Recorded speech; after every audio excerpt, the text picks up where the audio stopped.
Boa tarde, antes de começar o vídeo, queria pedir para vocês comentarem aí, deixar o like e compartilhar. Esse vídeo vai ser sobre a Df38 e a Redk340. Não dá com frost free.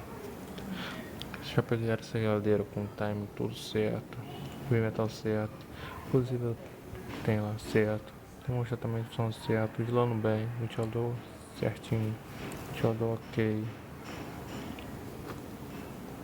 Ventilador ok, resistência ok. E ela bloqueia. Tem uma certa bloqueio. Troca tudo, não resolve. Ou tá tudo correto, também não está bloqueado. Se já pegaram isso daí, eu tenho a solução. Entendeu?